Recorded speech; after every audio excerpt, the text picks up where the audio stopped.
Hi, this is Ambi from Board Game Blitz, and I have twin boys who will sometimes play board games with me. Here's all the games either one or both of them played when they were 5 years old in that year. And I also made overview videos of some of the games they played when they were 5, so which you can find on this channel, or this video is a compilation of all those videos that I made when they were 5. I started doing this from when they were 2, so you can see the games that they played at each age level.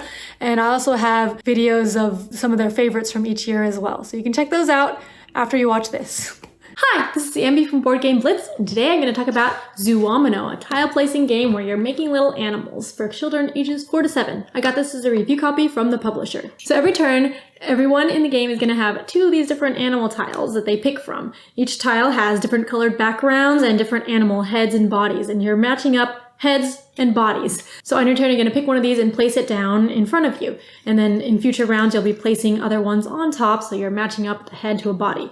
Their goal is to make an actual legitimate animal instead of like a fox bird or something. You want to make a fox. So everyone will also have these little picture frames. When you do make a legitimate animal, you can take a picture of it like that. If the background of both the head and body match your color, here I'm color blue, this player is color green, then you get to use this side and you get 2 points. Otherwise, you use the wild side and you only get 1 point. In addition to the placement, there's also a sort of drafting. The tile that you don't use, you pass to the player on your left, and then everyone will draw a new tile from the middle stack. So everyone will always have 2 tiles to pick one that they got from a previous player and one from the middle. My kids are 5 years old, but they're not super into animals as a theme, so this isn't one of their favorite games. And also one of my kids is not super into losing in games, so he's having a tough time with that, which we're working on. But my other kid does like spatial puzzles, and so he did enjoy the play. Both kids were able to pick up the puzzle part and like placing the animals, those rules pretty easily, because that part's pretty intuitive. You're trying to match up animals that make sense, and then how you're placing the tiles makes sense as well, because you're placing them next to each other and like not overlapping and stuff. So they were able to do the placement and the scoring, taking the pictures easily, but they didn't understand the passing the tiles and the draft part as well. I think one of my kids ended up just using one tile most of the time.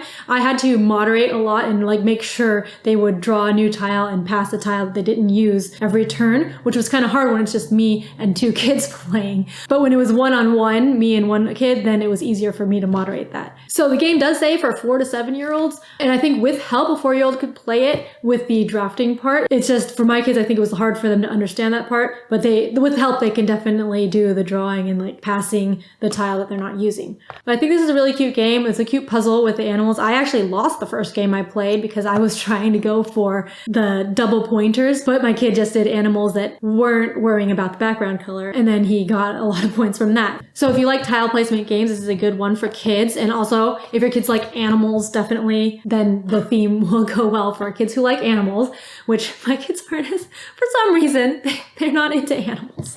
But that was Zoomino. Thanks again to Gigamake for the review copy. Hi, this is Ambi from Board Game Blitz, and today I'm going to talk about Little Alchemists, which is a deduction legacy type game for kids ages 7 plus. I got this as a review copy from CGE. So if you've heard of the game Alchemists, Little Alchemists is a children's version of that game. It has different chapters that you unlock throughout the game that add rules to make it more and more complex. My kids are 5 years old, so we haven't played much of it yet. We've played level 1 and we unlocked level 2, but I don't think my kids are ready for level 2 yet because they're still working on level 1. So in the game, you are apprentice alchemists trying to brew potions for customers. You each have this little triangle grid thing. This is how you keep track of what potions you make. In the game, you'll be getting different ingredients. So you'll start with some ingredients, and on your turn, you'll choose 2 ingredients to make a potion. And then at the end of your turn, you'll discard those and get new ones. But the way you make a potion is there's a companion app that goes with the game. So you'll have these on your little stand, and you scan it with the app, and then the app will tell you what potion it makes. So once you do that, you find those items on your little triangle. So if you did like the red one and the frog, you find where they intersect, and you can mark down which potion you get by putting a little token in there. So the basic deduction of this first part, level 1, is not really much deduction. It's just kind of a memory helper because you're remembering which ones make which. The hard part for my kids is actually figuring out how to use this grid, because they don't do much grid logic puzzles at age 5. And so like just the mechanics of figuring out, oh, okay, I did red and blue, so I have to go here to mark that is hard for them. So I have to help them a lot with it. And in the game, you're actually supposed to have hidden information and not show people your ingredients and stuff. But we've just been playing open because they come and look at my potions and they look at each other's. And I have to help them make sure that they're marking everything right. So on the box, it does say ages 7+, and so I probably agree with that at this point. I'm not sure, maybe ages 6, but that's why I'm staying at level 1 for my kids for now. But there is more deduction later in the game. At the end of level 1, there is a cooperative deduction part where together you're using the information you learned in that game in order to answer some questions, and then that unlocks level 2. And then in level 2, there's more deductions with the type of potions each ingredient can make. But we haven't played level 2 yet, and I haven't even read the rules for the later levels. The rulebook has these pages that are sealed shut with stickers, so you'll open those and read the new rules as you unlock the new levels. And you also have these boxes that have keys on them, and so as you complete games, you'll get to add key stickers to the boxes. And so when it has all the locks with keys, that's when you can unlock the level. Another really neat thing about this is that the app kind of looks at it and then it shows a little unlocking animation. And so my kids really like the app integration. There's like animations in the app, and there's like some little story animations too, but also like within the game when they're making the potions, there's a cool animation and they really like doing that. So I really like the production value of the game with the app. It really makes for a great experience of the kids playing the game, and they love like the stickers and the app and seeing all that. I assume kids who are older will also like that, but then they'll also be better at the actual like gameplay. So they'll be able to play through more of the game. But yeah, like level 1 with open information actually works for 5-year-olds, which I was not really expecting. But I think like with more plays, my kids would start to understand the hidden information and maybe even be able to play level 2 soon. So yeah, if you like deduction games and like grid logic games and want to have a nice introduction to that for your kids that has like unlocking things and lots of fun stuff, then so far Little Alchemists I think is good. Hi, this is Ambi from Board Game Blitz, and today I'm going to talk about Unlock Kidz, a series of escape room games for ages 6 and up. This box is stories from the past, but I also played through detective stories, and I've got here legend stories and Irish folklore trilogy, which I haven't played yet. I got all of these borrowed from my friend, and detective stories I've already given back, but we played through a couple of these so far. But basically, I played through all of the detective stories, and my kids love these games. So I talked before about escape room games for preschoolers, which my kids were younger then, but now they're 5 years old, and so I thought, okay, they're ready to try these older escape room games. And my kids just like blew through all of the scenarios in detective stories. Each box of these has 6 different scenarios, 3 different locations, and then 2 in each location. So if you're familiar with Unlock, the escape room games for adults, it's kind of similar. Each location comes with a deck of cards, and this will be 2 escape room scenarios in this deck of cards. But in the kid version, it also comes with these items. So each card and item will have a number, and when you see that number, that's when you're going to be able to flip over the card or item. The big differences between Unlock Kidz and the Adult Unlock is Unlock Kidz does not have an app, so you can just play it with only what is in the box. It also doesn't have any reading in the cards other than the intro. Each scenario is going to have a starter item that the parent can like read the blurb to the kids, and then the instructions say that the kids can play the rest on their own. But I've been moderating it with my kids and helping them with like leading questions and stuff because my kids are 5 years old. They're not quite at the age to be able to play and do all the puzzles on their own, especially on some of the harder ones, because each box also comes with 3 different difficulty levels. And also, I don't want to miss out on the escape room. I want to play the escape room too, so that's why I'm also moderating. But unlike the Adult Unlock, instead of having numbers where you match up the numbers and have to like add or subtract or multiply to get the number card that you're getting, in this one there's a symbol table, and each item or card will have a symbol on it, a half symbol, and you can match the symbols together and then look at the symbol table to see which card you get. So I think that's a cool mechanic. And then also it has like these diamonds mean you're getting an item, and then these rectangles mean you're getting cards, so you can pick out those. I have twins. One of my kids like picked up the rules really quickly. The other one didn't like play with it at first, and so he joined in later games and was enjoying doing the puzzles, and like he understood the concept of like the theme, and like if this is happening, then maybe we need to go to this one out of these options because this is happening. But he's not as into the mechanics of actually like putting together the symbols and finding the cards and stuff. But with the both of them playing together, they're able to play together because they can both do like the puzzles, and then like the one that is better at the mechanics can do the mechanics. And I think it's neat that there's no text on the cards, it's just all images showing a story. It'll have speech bubbles with pictures in it, and like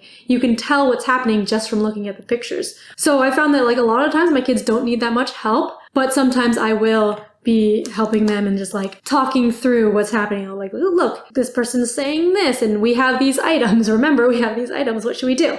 There's also a solutions guide in the book, so you can look for step-by-step solutions or hints. There's hints as well, so you can like look at a hint or look at the solutions if you get really stuck, which I have done a couple of times for my kids because I also didn't know the answer. And then one other main change from the adult unlocks that I really like is that there's hidden numbers still. Like sometimes there's numbers hidden in a bush or something, but it's not necessary for you to complete the game.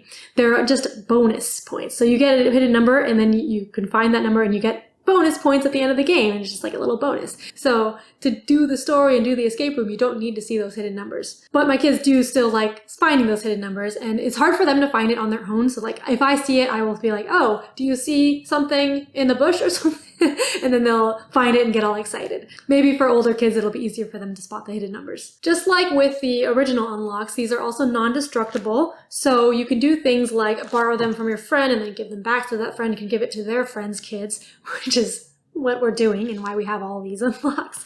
And so far, this is actually my favorite escape room game series for kids. I've only played like the other ones that were for preschoolers that I mentioned. You can check out that video, the escape rooms that I played for preschoolers. So compared to those, this is not as epic as like an escape room where you set it up around the house and they have to run around and do it, which is longer usually, and there's more story you read and stuff. But like with these, I don't have to moderate, like I don't have to read things, I don't have to set up anything, so I can just sit down. There's very little setup, and then we can play it like after dinner on a weeknight for 20 to 30 minutes, and then we're done. And also, I get to play along with them because I don't know the story. I don't have to have already read everything and set up everything and be the one telling them if they got it right. So that's really exciting that they're finally able to play like an unmoderated escape room that I can also join in on the story with them because I like escape rooms and I want to be able to see the story too. So yeah, Unlock Kidz is my favorite escape room series so far for kids. Hi, this is Ambi from Board Game Blitz, and today I'm going to talk about Spotlight, a cooperative hidden pictures game for ages 6 and up. I got a review copy of this from the publisher. In this game, each player is going to get a board that actually has hidden picture image on it on top of a black sheet. So it's a transparency on top of a black sheet. And everyone also gets this flashlight, which is a cardboard with a white spot on it. And when you place it under the transparency and move it around, it'll show the image, which is pretty neat. My kids really like this magic flashlight, and they said it was cooler than a regular flashlight, and they were playing with this a lot when we first got the game. But there are also a deck of cards with different character images on them, or like items, and you'll be looking for all instances of that character or item in your sheet. There's a timer, so you have a minute to find all of them, to look through your picture, and the answer is on the back of the card, and you get points for how many you find, but if you go over, then you get no points. The box itself has a board inside it that you're moving around, and there's a moon character that's also moving, and like that, if that catches up to people, then you lose, but you can like move around and run away from it if you find the items. So it is cooperative, but everyone has their own figure that they're moving around the board based on how many they individually found. And there's a kind of like a catch-up mechanic where the first person can go back to let the last person go forward. So like everyone has to kind of collectively do well in order to not lose. There is also a competitive variant, which I haven't played, and there's a variant for younger kids where they can get another sand timer. My kids are 5, so they are the younger kids, but most of the time they didn't actually use the extra time. So I probably could work with kids who are even younger, because it is just finding and counting the characters. There's also variants for more advanced play. There's an app that you can download with other timers, or you can just use a 30-second timer. And then there's also a variant where you don't look in a specific quadrant. So the board has 4 invisible quadrants, and so you would be counting all of them except for that quadrant, and it has the answers of those on the back as well. You can also change the difficulty of the game by changing the spaces the moon moves each time. So with the hard difficulties, this game can also be played with adults. I was just playing the basic difficulty with my kids, but it was pretty easy with the time limit to count all of the characters most of the time. I think once I didn't get them all, but if I played with adults, I would definitely play the more challenging version, and it would be harder. So I think this game is a good like family game for parents and kids. My kids really like looking at the pictures, and they like the magic flashlight. They like finding the different characters. Sometimes I would have trouble finding all of the characters, and some of the characters look similar to other characters, so then it was hard to differentiate. But they do like counting the characters, and this is also a good game that helps my kids work on like having fun even if you don't get everything, because we're all working together, and it's not really losing if you don't get all of the characters, because you still get to move forward. So my kid was getting frustrated that he didn't count all of them, but then you still get to move forward and it's still okay. So we were able to still have fun with that. If you don't like hidden pictures games, then this game is not for you, but I think a lot of kids do like looking at hidden pictures. So for kids and families, I think Spotlight is really cool, and like this thing is so cool. Thanks again to Horrible Guild for the review copy of Spotlight. If you liked the video and found it useful, please hit the like button below. And thanks for watching Board Game Blitz. Bye. It's not even a real flashlight. No, it's not a real flashlight. It doesn't all this way. There's a pumpkin. You got a pumpkin! Guys. Hi, this is Ambi from Board Game Blitz, and today I'm going to talk about Banana Boy vs. Uni-Cone, a card game that's a twist on the classic game Memory. I got this as a review copy. The game is pretty simple. There are a bunch of cards that are double-sided, and each card has a background color and an image on it. And so I think there's 4 different types of things. There's things, which are green. There's living things, which are yellow. I think food is blue, and then, or tools maybe, are pink. I don't remember exactly the categories, but it's easy to tell by the background color and symbols. So on your turn, you're going to point to 2 cards, say what's on them. So I can say airplane and marker, and then you flip them over, and you want the back sides to match. This does not match at all, so I would get nothing. But if the color matched, you could get to keep one of the cards. You get to pick. If the color and image matched, then you get both of the cards. So this is kind of like the classic game Memory, but it's double-sided, and it's kind of hard to remember because one card has 2 images on them. So you kind of forget what is on the back side as soon as you flip it over sometimes. Also, even if you do remember what's on the back side of something and you do know where a match is, someone else could flip it over before your turn, and then you won't be able to get that match because you have to have it on the bottom side in order to get the match. You can also reserve just one card by putting a finger on that card, and then no one else can use it, but then you have to do it on your turn. So if you remember something, you can do that, but also other people can use that against you if they also remember it. I play this with my 5-year-old kids because the designer Charles Ward was thinking that maybe they might be old enough to play it, but I think they're not quite there yet. For some reason, they're not that great at Memory, and so I don't think they like the regular Memory games, and I'm better than them at it. But also they didn't understand the rules of like pointing to 2 cards and then flipping them over. They were trying to flip them over one at a time, which is closer to the classic game Memory. There's a short version and a long version of the game. The short version uses half of the cards, but I found that it was harder to get matches in the short version at the beginning. In the long version, it was easier to just randomly get some match. So my kids were getting frustrated that they weren't getting any matches at all because they're bad at Memory, and then in the short version, there's fewer cards to match. But they got better in the second game, and I could see it being better with older kids or even with adults, which I haven't tried playing it with adults yet, but I think it could get a lot more mean in blocking people with like reserving cards and also flipping cards over that you know someone else is going for. So I'm not quite sure what age yet. It says ages 8+ on here, so I'm pretty sure at age 8 that would be old enough, but I don't know if younger kids might be able to play it. Maybe like 6 or 7-year-olds might be able to play it, just not as viciously as some older kids and adults. But yeah, that was Banana Boy vs. Uni-Cone, a twist on the classic Memory game. Thanks for watching Board Game Blitz. Bye. Cracking butt. And The naked person. Uh-huh. Let's try the balloon animal. Okay. Hi, this is Ambi from Board Game Blitz, and today I'm going to talk about the Chip Theory Kids vs. Play collection, which is a 3 kids games to challenge the whole family. I got this as a review copy from Chip Theory Kids. I got the whole set. So this set comes with 3 different games. You can buy them each individually too. There's Bear in Mind, Octograbbo, and Woodland Rush. Bear in Mind is a memory game where you're telling stories for ages 4+. Octograbbo is a dexterity game with chopsticks for ages 4+. And Woodland Rush is a timed party game where you're completing tasks for ages 5+. I have 5-year-old twins, so I'm going to talk about my experiences with playing these 3 games with them. So you can buy them all in a collection that comes with a sleeve and the 3 games, or you can buy them individually. First, I'm going to talk about Bear in Mind. This is a memory game. In the game, there's these double-sided story art cards, and they're going to be placed out on the table. And then there's also a bunch of tiles with different icons on them. So you're going to have the 10 pictures on the table, and then on your turn, you're going to take a tile, look at it, and then tell a story and place it on one of the pictures. So like, if I decide to put the glasses here, I can say, oh, the turtle lost his glasses and was looking around for them underwater or something.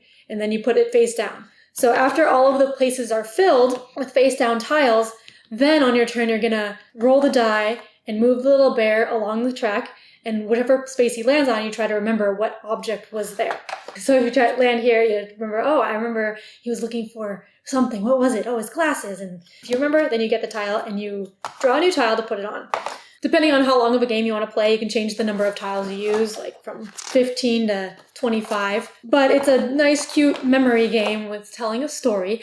It reminded me a little of Wilmot's Warehouse, which is a game that came out recently that I enjoyed as an adult. But this is actually the first memory game that I played with my kids where they were doing better than me at the memory. Because with other memory games, there wasn't telling a story. It was just like trying to remember things. And I'm better than them at just straight up memory. But when they're telling a story, I think that really helps them with the memory, and I would get confused. So I enjoyed playing this game with my kids, and I think they liked it too. It's not one I would play with just adults. I would just play it with kids and younger kids. It's more like a intro to memory games and like a Wilmot's Warehouse Junior, except it's not cooperative. But yeah, it has cute art, and it's fun telling the stories. Next is Octograbbo. So this is a dexterity game where you have chopsticks that you're trying to pick out little like sea creatures from the box. So this is similar to the Ahoy game Here Fishy Fishy, which is a popular game for 2-year-olds where you're grabbing fish out of a box with a fishing pole, but you're using chopsticks in this one. The box is the sea floor, and you're putting all these little fish creatures in there. And there's actually 2 modes of play. The first one is just you roll a die, and then you pick up whatever creature is showing, or there's a net where you can pick any, or the octopus means you can grab it from someone else, and the shark means you have to put a piece back. But basically, you pick up a piece with your chopsticks and put it onto your shell. And the second mode is a speed mode, where there's a deck of cards, and then you pick up pieces that show on the card, and you have to be the first to get that. For younger kids who can't use chopsticks, it has these octopus grabbo things that you put the chopsticks in here, and then the kids can just like squeeze it. So my kids were using that, and I was not using those. And also younger kids can use the hole in the middle, and it says like older kids or adults don't use the hole in the middle. My kids are not very good with chopsticks, and they were kind of frustrated with this game because they kept dropping the pieces, and they would get frustrated if they didn't get pieces. Especially with the speed mode. They played the speed mode once just with them because I didn't want to play the speed mode with them since I'm a lot better. But they would get frustrated when one of them wins and the other one didn't get any. So I liked the concept of it, and I actually might want to play the speed mode with other adults. But for my kids, I think they got too frustrated with it. And in the regular mode too, they didn't like the stealing when someone's stealing from them. So this is probably my kids' least favorite of it. But I like the idea of practicing with chopsticks. One thing I did notice though is that these chopstick helpers don't really lend to good chopsticks practice, because like with regular chopsticks, the ends of the chopsticks are going to be more further apart. They're going to need to move back and forth when you're moving it. But with these, it kind of sticks the ends here and makes it like tweezers instead or something, which make it so like if you're holding it like chopsticks, it doesn't really work very well. So I'm not sure if this is a great way to learn to use chopsticks if they're using the little crutch. But maybe if kids are already learning to use chopsticks and can use them without the helper, then it might be a better game for them. So for my kids who are 5, they're not ready for this game yet, but it probably depends on how good you are with chopsticks. So I mean, my kids need to practice more. Once they're better with chopsticks, then maybe we can try again. The last game is Woodland Rush, which is a party game that my kids really liked. So in this game, there's a board and a bunch of cards and like these little animal tokens. And there's a timer. So basically on your turn, you're going to have the timer, and that's like how much time you get, and you're trying to complete as many cards as you can. And the cards have different tasks. There's going to be ones where you have to put the animals on their spaces on the board, ones where you have to do a silly pose or make a silly face. My kids really liked those ones the best, making a pose or a face. And there's ones where you have to stack these little blocks to make a tree, and you have to do them in order. And then there's like a matching game, so there's ones where you have to like find the 2 seeds that match on these face down tiles. There's also a couple cards that just give you a point. All these cards have different leaf value points, so at the end of the game you're going to count those up. And then there's one I think where you can steal other people's. I think I took out the stealing ones when I played with my kids because they don't like stealing. And there's also ones that give negative points. I think I took those out as well because my kids just liked doing the tasks. As I mentioned before, their favorite task was doing like the silly face and doing the poses. So some tasks they like better than others. But the task of matching the animals to the numbers, that can help with like numbers and matching. And then the task with, this is like a memory matching task. And then the dexterity of stacking the tree agility, that helps with dexterity. But when my kids were playing, they were laughing so much and having so much fun with the cards where you make poses and make a face. And they were saying this was such a funny game. So this is another one that I probably wouldn't play with adults because I have lots of other party games that I play with adults, and most of the tasks here are pretty simple. But I think it's a fun one for families as a family party game because the kids can do the tasks since they're simple. And it also says if you have young kids, you can flip the timer a second time, so give them double the time than adults because adults can get the tasks done really quickly. So yeah, I think this might have been my kids' favorite of the three. I'm not actually sure, I haven't asked them. But it is a fun party game and they were very silly when they were playing. So, today's game is so many games. So, there's this one. You want to talk about this? So, this one's Octo Grabber. So, You don't have to tell everything. I already told them how it plays. So do you want to just say what you like about it or what you don't like? let me tell you. Do you like this game? Yeah. Oh, you do? Okay. These tokens, each player has a octopus helper. Yes. And we put the chopsticks there. And there's lots of colors. Purple, blue, orange, and green. Everybody will have a seashell plate, and then we would roll a dice, pick any food with your chopsticks, and put it on your plate with your chopsticks. These are the cards for the speed game. Yeah, I love the game. It's fun, but not for everyone. Me too. I love it. What do you love about it? What do I love about it? Good question. I love how the game works. I love all of the colors. Everything about it. And what about you? Everything. Everything? Is there anything you don't like about it? I don't know. Bear in mind, I don't like this game in that much. I don't like it. Do you know why? I do not know why I do not like it. Okay. What about you? Did you like this one? Yeah, I love all of the games. How much I love. So what do you like about this one? I like everything. Everything? It's so fun for me. This is Woodland Rush. Are you actually reading that? Remember you do the silly face or the pose? Yeah. You guys like that, right? Yeah, the silly face. I like the I remember you were laughing a lot when you play, huh? Yeah. I like the face. Yeah, the silly face. I love the silly face. Can you come here and tell the camera? I love the silly face. Yeah. Like, this is one. Yeah, and it's so funny. I think Can you make that so face? funny. Yeah. Did you like this game? Yeah. Uh-huh. It's a little, and we have these. Only the funny faces. We're trying to get, and these numbers, we're trying to get the right characters to their houses, right? Yep. So, This tells you where it goes. skunk needs to go green 4, and duck needs to go to yellow 3. This one needs to go 4, this one's 3. See? So that's the game. And so, can you say what you liked, why you like this game, and what you don't like about it? I like everything about every game. Okay. Which is your favorite? Octo Grabber, Woodland Rush, or Bear in Mind? So this one favorite is Octo Grabber. Really? My favorite is Woodland Rush. Woodland Rush is your favorite? And which one do you like the least? Which one? But I know you like them all. This. Bear in Mind is your least favorite And this one. Okay. That one. Okay. I cannot decide which If we were one gonna play I a game, really don't like. If we were gonna play one of these right now, which one would you pick? That one. You would want to play Bear in Mind right now? Yeah. And what about you? Octo Grabber? Okay, so I guess that's your favorite. What do you like about it? I just like it. You just I like it? like the colors, and colors? I like everything.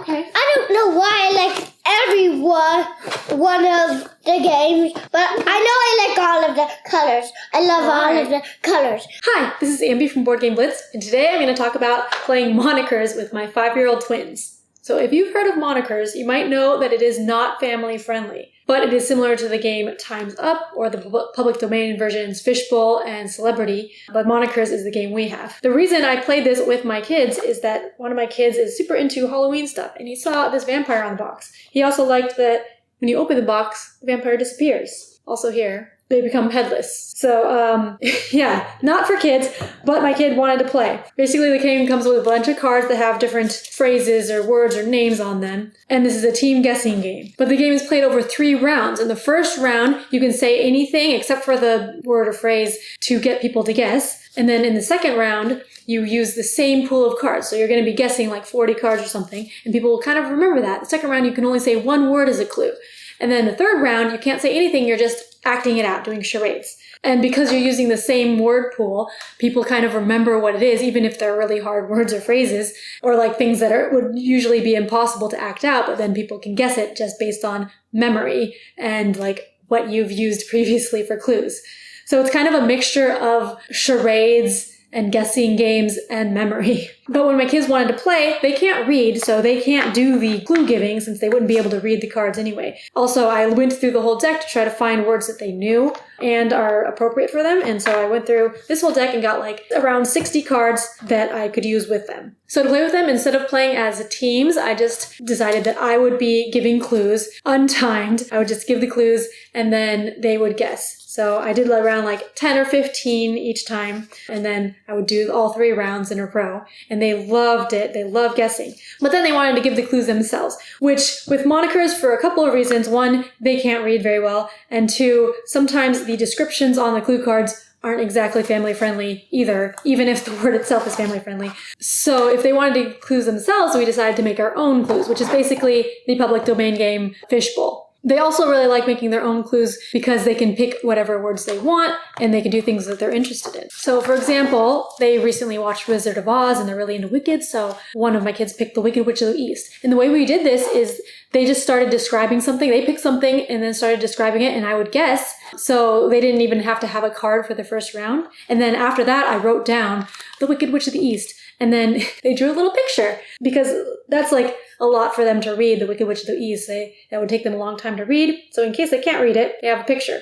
I also wrote some words down myself that I thought they can read themselves, like broom. And then I'm like, you don't need a picture for this. You can try reading it. So this can help with practicing reading while having fun. So we've been getting like a deck of cards that they have picked, and some of them have drawings, some of them don't, but things that they like. And my kids have been having a lot of fun giving clues and guessing. And it's great because I have 5-year-old twins, so like they can take turns giving clues and they can both guess each other's too. And sometimes they'll be acting something and I don't really know what they're doing, but the other one will get it. And when we tried playing just charades before, their acting I wouldn't quite understand all the time. But with Fishbowl style or celebrity style, where we're doing multiple rounds and so you kind of know what cards are available in the word pool, it's a lot easier for me to guess their charades. Because like, I think the way they do charades and think about things tends to be different than how I think about things. Same with like drawing with Pictionary. So I'm enjoying playing like Moniker style with them over playing just charades, since the memory part helps a lot with knowing what you can guess. But this method can work for other things like Taboo, Pictionary, other team guessing games where you're making your own pool. Because I've also played Pictionary with my kids. It helps them with reading.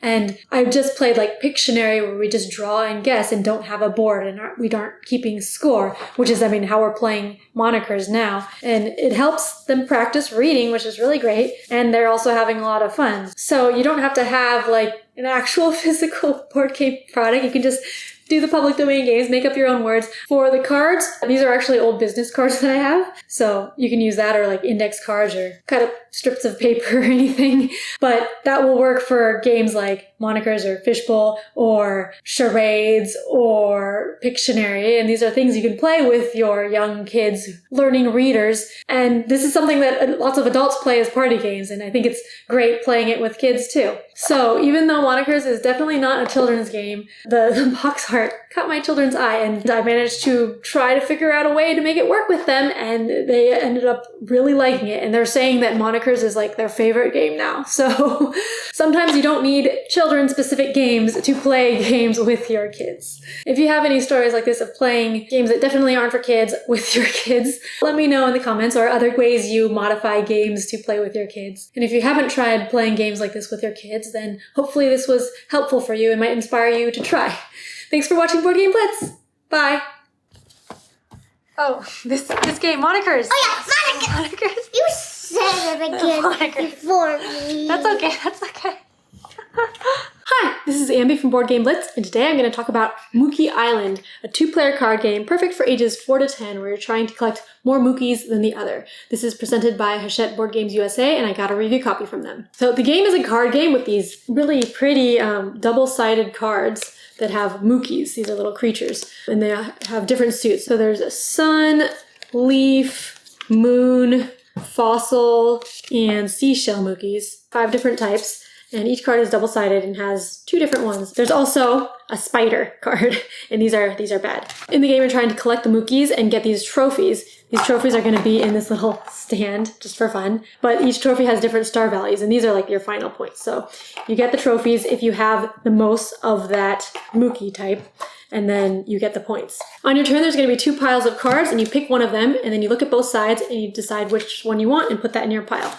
And then you're just going to be placing cards in your pile. If you draw a spider card, though, you get to put that on your opponent's tile. Whoever has the most spiders has to give back one of their trophies at the end. There's also, each Mookie suit has this very shiny, pretty holographic card that has 2 points of that Mookie type. So like this would be worth 2 suns.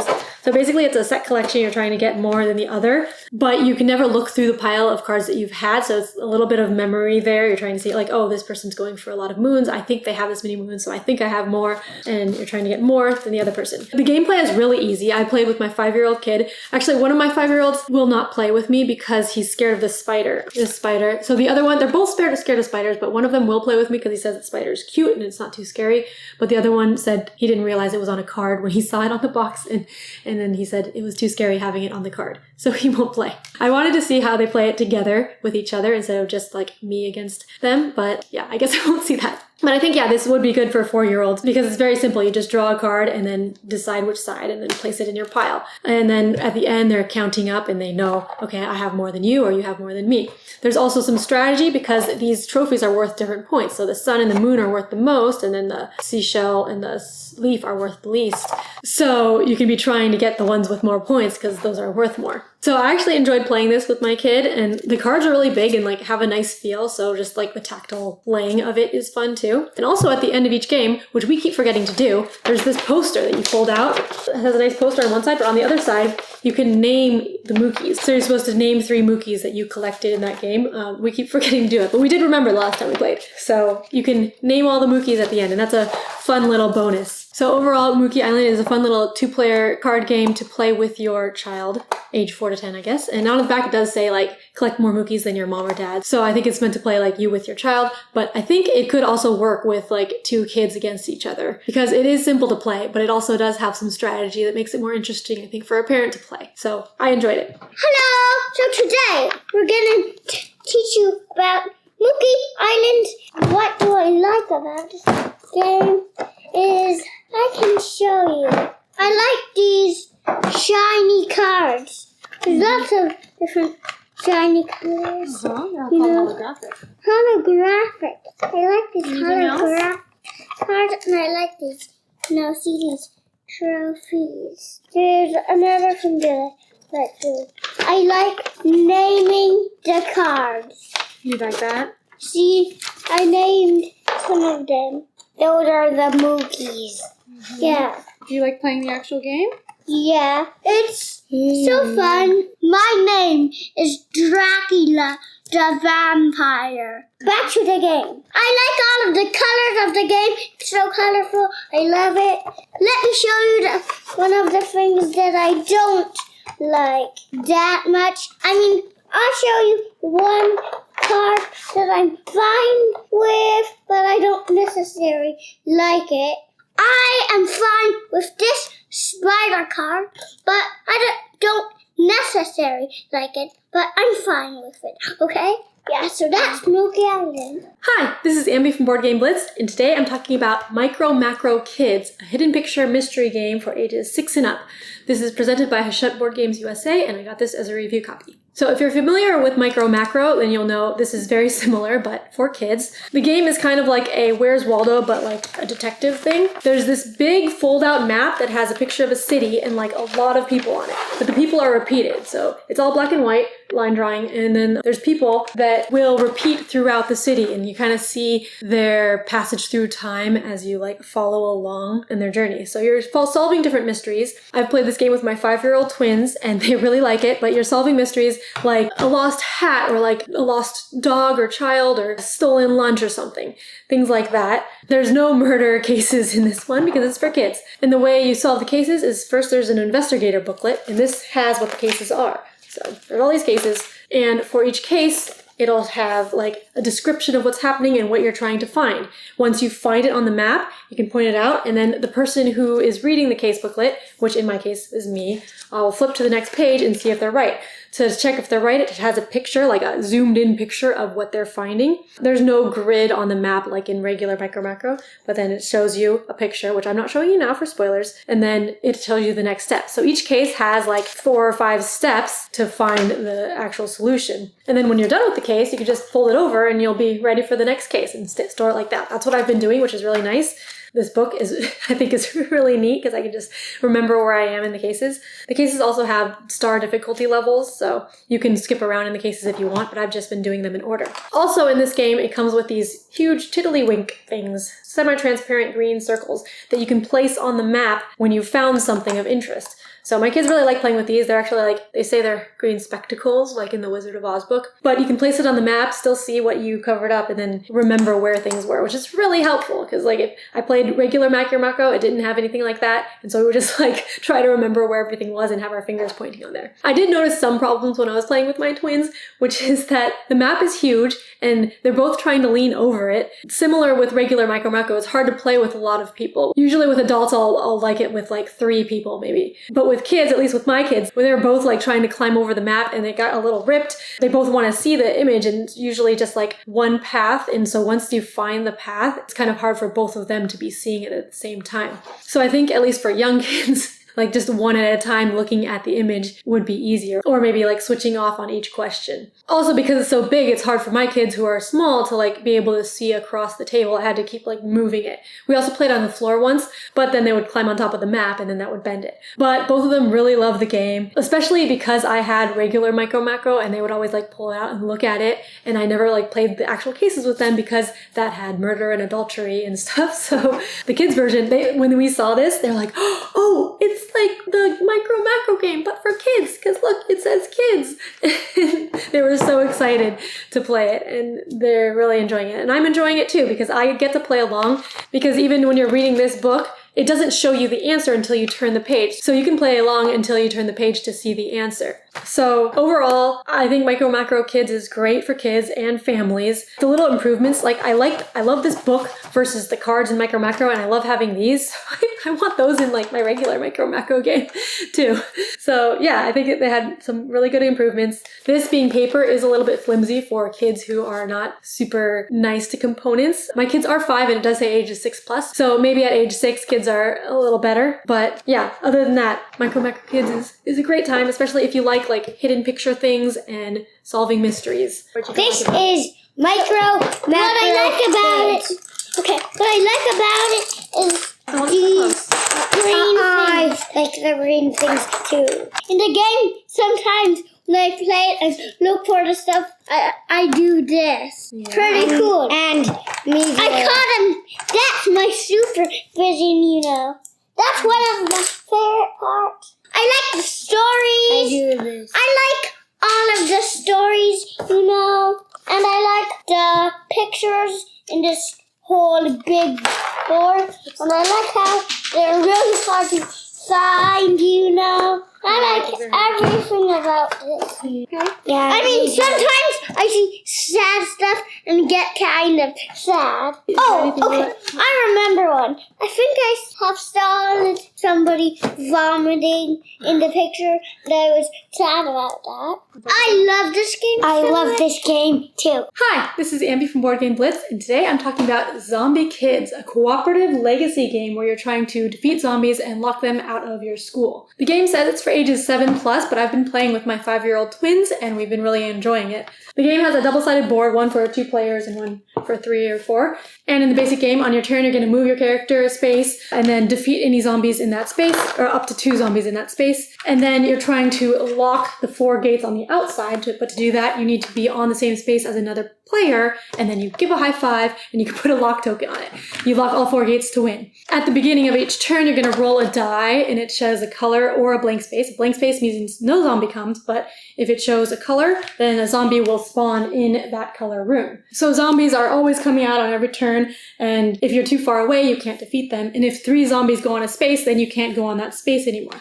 So the basic strategy is just trying to defeat the zombies while you're going around locking gates. What's really cool about this game is as the game progresses, there's these stickers that you can put on stickers on the back. Every time you finish a game and when you win a game, you get bonus stickers.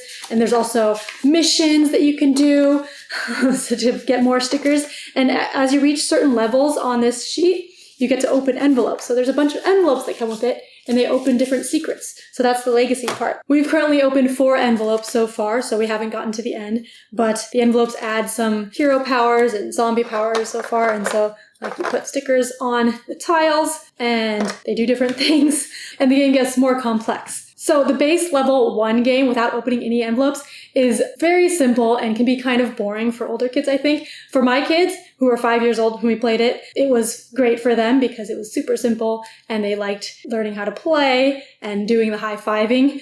But they're also very excited about opening the envelopes each time and putting the stickers on. It did take us like 4 games to open the first envelope. So for some people, that might be too much. You can like probably just put more stickers on and open the envelope early because if the game is a little bit too boring at first, it gets more interesting. I also think that 3 players might be more difficult to win than 2 players or 4 players, because with 2 players you have this map, you can like go through all of the doorways, whereas 3 to 4 players you have this map where this is blocked. But with 4 players you have 1 extra player, so people can be spread out more. But overall, I think this is a fun cooperative game, and it's one that I as a parent have enjoyed playing, so it's exciting finally getting to the age where like the games are getting more enjoyable for me too. Although I still wouldn't play this with just adults because it is fairly simple in strategy. But this was my kids' first like actual legacy game with permanent rule changes, and I think that as a concept for kids is really neat because they love opening envelopes and getting new things and putting stickers on the booklet. So it's very exciting for them to play. The only downside for my kids is they don't like some of the zombie art. They think it's too scary, but I think they've gotten used to it and so they will tolerate it now. But yes, that's Zombie Kidz. So Zombie Kidz, did you like this game? Yeah, this game? Yeah. It's really cool. There is a surprise that it would be nice. A character that these ones get superpowers, okay? And the envelopes, yeah. You like the envelopes? What's your favorite part of this game? Oh, getting the superpowers. You like opening the envelopes and getting the surprises? Yeah. Uh-huh. And then whatever color zombie on the dice, we get a zombie and then put it to that color classroom, you know. Is that fun? Putting the zombie on it there? Defeating the zombies and when we lock the gate. Lock the gate. Yeah. And do the high five? Yeah, like this. Yeah. Boom.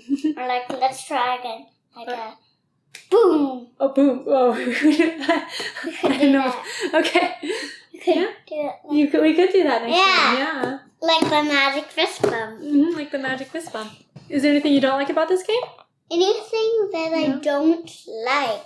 I don't like some of the zombies. They look kind of scary for me. They're kind of scary for you? Not scary, but they look kind of weird and I don't like part of the style. Okay, so you don't like the art style that much. The good characters are fine for me. You like the good characters, okay. but not the zombies. Oh, some of the zombies. Some of the zombies, okay. Hi, this is Ambi from Board Game Blitz, and today I'm talking about Kidz Chronicles, The Quest for the Moonstones, which is a cooperative, story-driven campaign game that uses an app, but you're basically working together and trying to solve problems and find things. The game is for ages 7+, but my kids played when they were 5. One of my kids really liked this, and we played through the whole campaign in like 1 or 2 weeks, which is 5, I think, scenarios. And he's been replaying some of them. But the game comes with an app that you download you need to use because the app has the different scenarios in it. And also the way the gameplay works is there's this board, which is broken because my kid tried folding it up. It's a double-sided board. There's the Summer Kingdom and the Winter Kingdom. And on the board there are QR codes that you will need to use the app for to travel to locations. If you've played the adult game Chronicles of Crime, this is kind of like the kids' version of it. But the board has different locations, so to travel to a location, you will scan the QR code in the app, and then it will show an image, like a 3D image, where you can go look around the app, and it'll show the location with what characters are in that location. And then on the board, when you find those characters, there's cards of the characters that you can put on the board at those locations. There's also item cards that you can get. So when you see the items, you also can get those items and put them on the board. And all of these cards have different QR codes on them. So you can scan them with the app. You scan the characters to talk to them. You can scan items to give them to the characters or use them. And so depending on what the story is and what you're doing, it'll be different results depending on what you're scanning. We played like a modified version. In the rules, it's supposed to be one person looking at the app at a time and then describing it to everyone else. But I had to read the app. And then when we're looking at the scenes, I let my kids look at it, but it's hard for them to only have one person look at it. So when they were both playing, they would both be looking at it. Or like when we first started playing, my kids were too young to like actually understand how to play. So I was showing them and helping them move the app around. They're still not great at looking around, but we enjoy that way. We can like all look at it and then see what we're getting. So I guess the main challenge in the gameplay is just finding what's in the app, and then you just talk to the different people and see what happens. So like the gameplay itself outside of using the app is not that exciting. You're just choosing where to go, and it's kind of hard to like lose or anything. I don't even know if you can lose because it just lets you try again if you do the wrong thing. But I think this has a similar feeling to an interactive storybook. The story is kind of like a bedtime story that I'd be reading, and I am reading, like the app has a lot of reading in it because whenever a character talks or like you go to a new place, it says something, and so I'll read that out loud to my kids, but then they get to choose where to go, so it's kind of like a choose your own adventure interactive thing. The final level does have some riddles in it that can be a little tricky for a young kid, but I think for 7-year-olds it would probably get it. For replayability of the scenarios, since it's going to be like the same each time, so for me, I'm getting tired of replaying the same scenarios over and over again because it's like the same thing, but my kids still like it. So like we finished it like last year. I don't know. We played it a long time ago, and then we played it again, like different scenarios. He's like, oh, I want to play the one with this character, and he'll want to play that again. So I guess similar to reading a storybook over and over again. Replayability for kids is a lot higher than for adults. But overall, my kids really like Kidz Chronicles, The Quest for the Moonstones, I think because of the mixture of like looking at things in the app, and then it's basically an interactive story. Hello everybody! Today we are going to play Chronicle Kidz. We're not playing it, we're just talking about it, okay? I am a mummy. This game is really cool. It uses like an iPad. There's like these items that we get, and there's this characters, and we can scan the thing to the character, and then the character would say something about it. Do you like it? Yeah, it's a really good game. You should probably try it one time. So what I like about it is the video part. The video part? Yeah. Is there anything you don't like about it? And I like the art style, and I like the colors. It's really pretty. Anything you don't like about it? I don't think so. But if there's any cobwebs, I would not like. And you like the story and the... Yeah, the story's really good. You should probably play it one time, and if you like it, you should buy it. Okay, try it and then buy it if you like it. Yeah. Okay. It's really fun. There's a wizard in there that's named Merlin. He gives us these magic stones. One is a grass stone, and one is an ice stone, and one is a fire stone. Is that one? A wind stone. And there's other characters. There's a dragon, there's a baddie, there's a witch, there's a lot of characters. There's a prince. I think that's it that I'm talking about. Hi, this is Ambi from Board Game Blitz, and today I'm talking about Capt'n Pepe Treasure Ahoy, which is a cooperative legacy-style game where you're pirates trying to find 7 treasures. This game is for ages 6+, but my kid got it for his 5th birthday because he really likes pirates, and we've played through a lot of it. I think we've played through around like 20 or 21 of the 25 missions. I wanted to play through all of them before talking about it, but we haven't played in a while. So this game isn't like super legacy in that you're changing rules permanently,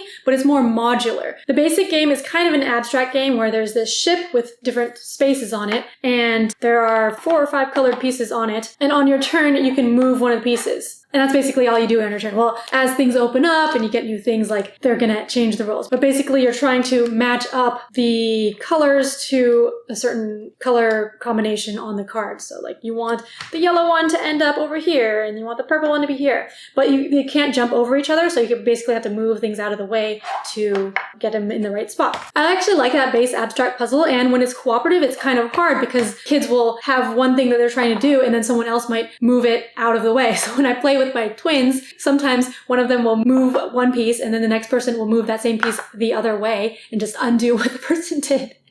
But they have to like work together and try to like, okay, I have to move this out of the way and like communicate clearly about what you're trying to do. But another hard part of the game is that there's a timer. So you get, I think, 3 minutes to do the whole round. There's 3 rounds in a game. So you have this timer, and basically when that finishes, then you count up how many people are matching on their places. At the end of the 3 rounds, you'll count up your score. So if you get at least 1 point out of the 15 possible, then you get a sticker to like say you completed the chapter. Then if you get at least 8, you get a couple of other stickers, and at least 14, you get another sticker. And these stickers go on this treasure map.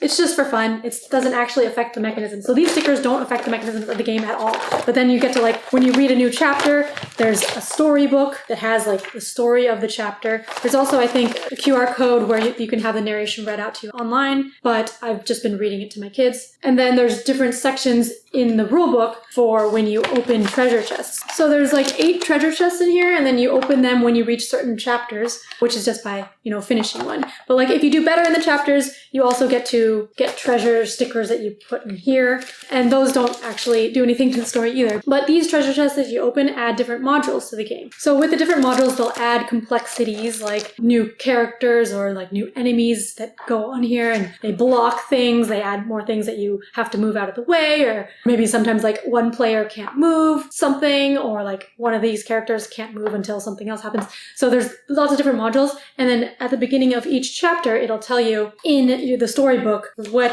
modules you're using for that game. This was my kid's first like legacy game that called legacy game, but it didn't really have permanent changes like a legacy game. It's more of a campaign story game with modules, because the stickers that they add don't really do anything at all. As I mentioned before, my kid really likes pirates, and so he loves this game.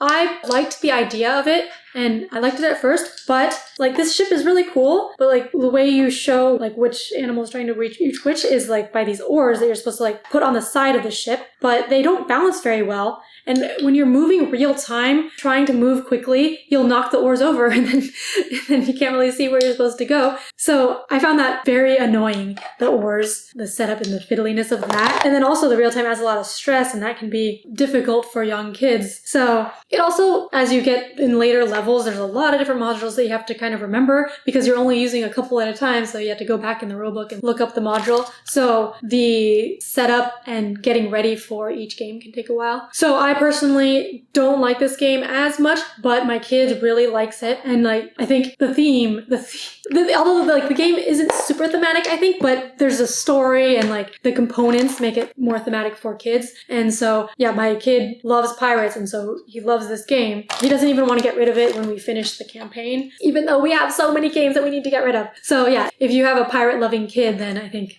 Capt'n Pepe Treasure Ahoy is good for someone who loves pirates. Hello everyone!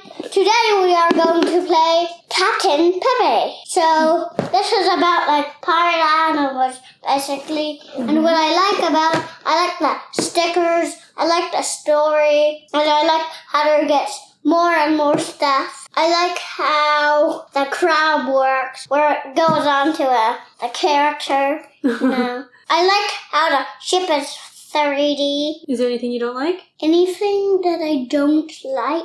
I'm not sure. I think I like all of it. What I especially like about is the pirates. I liked pirates a lot when I was little. Do you still like pirates a lot? Yes. How do you feel when you play this game? Challenging. It's challenging. Yeah. Is it exciting when you win? Yeah. What about when you lose? Kind of sad, but I'm not too, grumpy. We've been working on that, huh? So first we start with, Capt'n, Pepe, and all of the other characters. But then we get a new character that's the cat, right? And then we get, a ghostly McBoo. Oh, yeah. So, we haven't even finished everything, right? Yeah. There's more to open. So you should also get this game. This is also a really cool game, okay? Do you think people would like it even if they don't like pirates? Oh, maybe not. Maybe not. I think they would like how it works. Maybe the gameplay. It would be cool. Bye! Bye! Thanks for watching. Thanks for watching. Hope you enjoyed. This is done with our video. And don't forget to subscribe. Bye! Bye!